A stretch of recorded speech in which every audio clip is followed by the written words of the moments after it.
Hola a todos los alumnos y apoderados del quinto año básico. Hoy día vamos a desarrollar las clases, espérenme un poquito, estoy buscando un lápiz.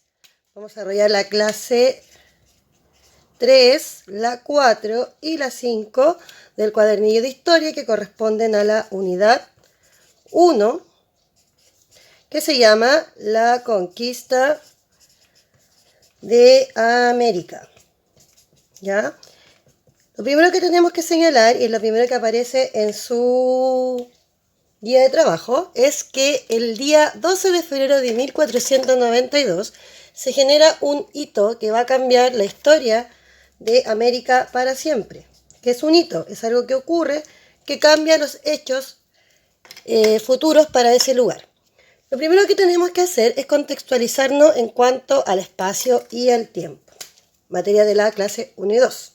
El hecho histórico aquí va a ser la conquista de América. Y obviamente que también con eso la conquista de Chile, porque Chile queda en América. Obvio. El espacio temporal, o sea, cuándo ocurrieron estos hechos, tenemos que abocar al siglo XV. ¿Ya? Y el espacio, perdón, la ubicación espacial, o sea, dónde ocurrieron estos hechos, aquí tenemos dos elementos. Por un lado, los hechos ocurrieron en Europa y por otro, ocurrieron también en América. En cuanto al hito, el descubrimiento, entre comillas, de América, digo entre comillas porque muchos historiadores tienen la discusión si esto fue un descubrimiento, si fue un enfrentamiento o si fue un encuentro entre dos continentes, ¿ya? Pero antes de hablar de Cristóbal Colón y su llegada a América, tenemos que ver por qué ocurren todo esto. O sea, tenemos que cuestionar al elemento humanidad. ¿Por qué ocurren todos estos hechos? Y para eso tenemos que acordarnos un poco de lo que estamos hablando. Entonces yo dije que uno de los importantes aquí es Europa. Pero Europa no completa, sino que los reinos que habían en Europa. En esa época no habían países, sino que habían reinos. Y hay dos, los más importantes, que son Portugal y España. Estos dos reinos comienzan una etapa que se llama la expansión. Es decir, quieren expandirse. ¿Cómo se expande un reino? Teniendo más territorios y teniendo más riquezas. ¿Ya? Vamos a verlo en el mapa para que no nos confundamos.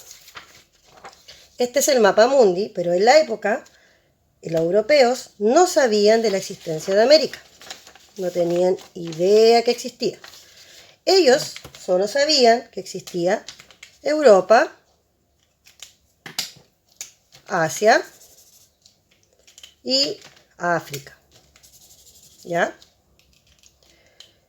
Estos reinos, como se dan cuenta ustedes, Europa era chiquitito. Por lo tanto, agrandar el territorio, no podemos agrandar esto, significa conquistar territorios en otros lugares.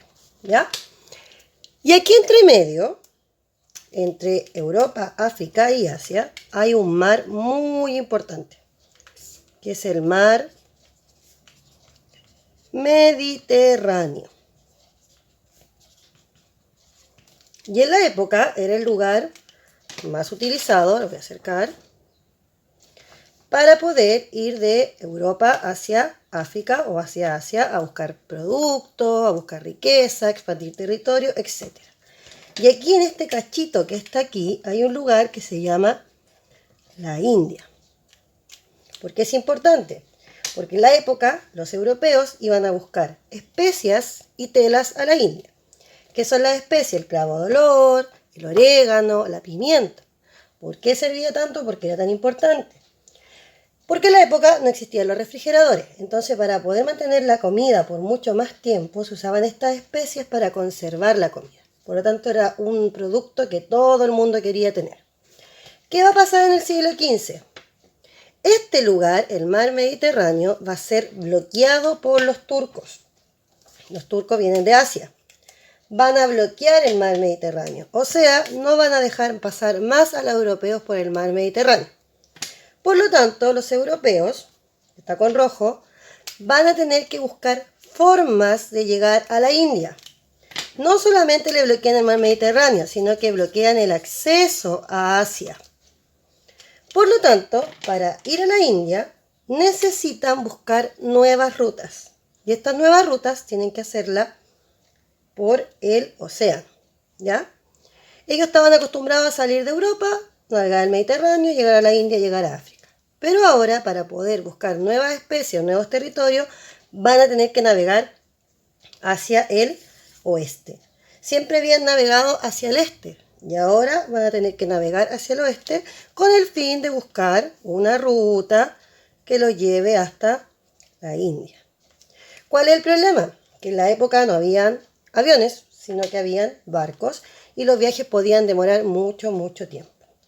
Entonces, en esta expansión, vuelvo atrás, voy a volver a la cita anterior, en estas ganas de expandirse, fue que surgen los viajes de exploración.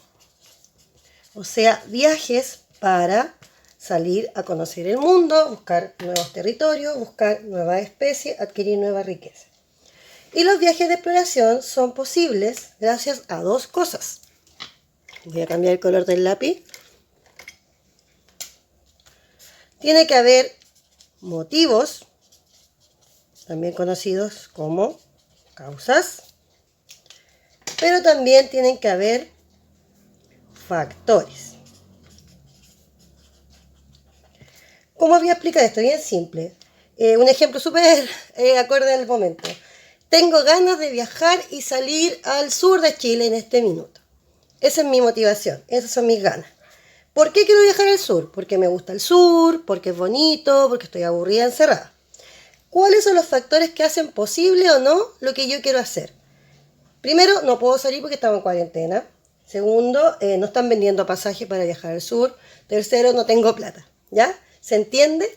Los motivos son las cosas que me motivan, las causas, por qué yo quiero hacer algo. Y los factores son los que me lo permiten o no me lo permiten.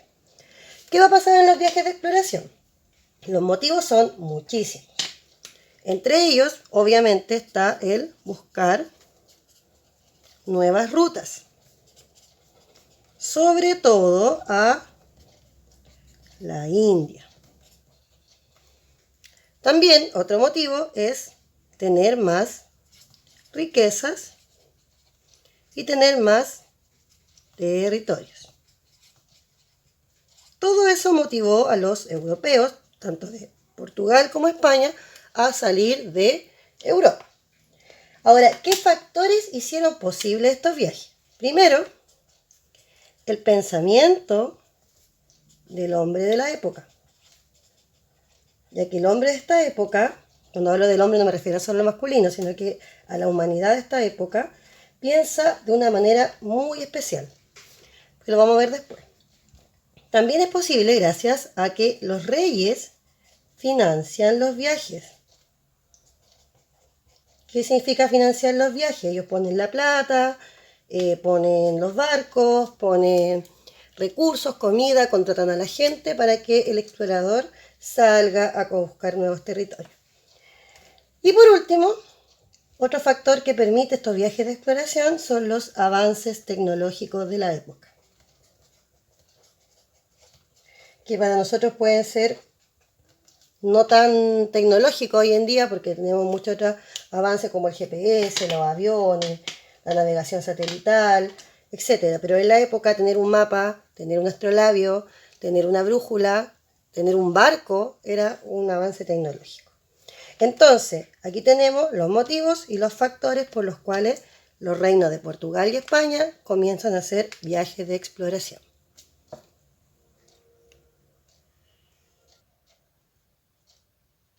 Ahora, ¿por qué el hombre de la época se atrevía a hacer estos viajes? Yo les voy a volver a recordar que en la época solamente sabían que existía Europa, Asia y África. Ya no conocían nada más del mundo, no sabían que todo esto más existía.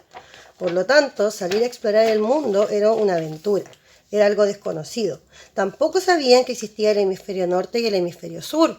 Por lo tanto, pensaban que todo lo que estaba abajo era algo sobrenatural. De hecho, pensaban que la gente que vivía abajo de Europa andaba casi caminando con las manos porque estaban al revés. También pensaban que habían seres como las sirenas, seres como dragones, todo ese tipo de cosas. ¿Por qué? Porque no era algo que no conocían, ¿ya? Era parte de lo sobrenatural, porque como no lo conocían, pensaban que eran cosas sobrenaturales. Y lo otro es que pensaban que la Tierra era plana. O sea, que si un barco salía navegando desde el este y avanzaba, en un momento el barco se iba a caer, ¿ya? Por lo tanto, hacer un viaje de este tipo era una gran aventura.